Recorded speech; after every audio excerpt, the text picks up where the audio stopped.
احمد مسعود د طالبانو په اړه هغه څه چې تاسو ګورئ د واوري پړانګ دی او ژر به سقوط وکړي.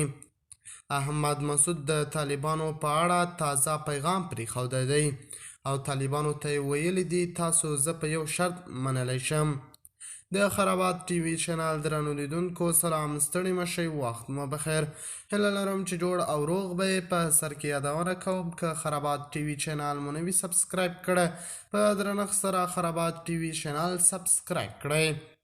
د افغانستان د مقاومت جبهې مشر په دوشنبې په ورځ په وینا کې په یوه غونډه کې وویل چې د افغانستان د سیاسي او مدني ځواکونو یووالی به د طالبانو او افغانستان په اړه د نړۍ او سیمې حسابونه بدل کړي. احمد مسعود د طالبانو واکمنۍ د واوري پړانګ سره تشبیه کړه چې د خلکو د ارادې خلاف به سقوط وکړي.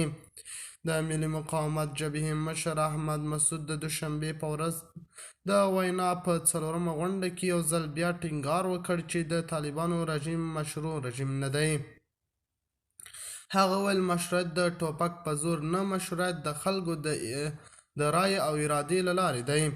احمد مسعود ویل طالبان پرته له دې چې بله چاره نه لري چې د خلکو ارادې او انتخابات ته تسلیم شي، او که دا ډله په داسې یوه پروسه کې شامله شي چې د خلکو د ارادې استازیتوب کوي، زه به طالبان ومنم.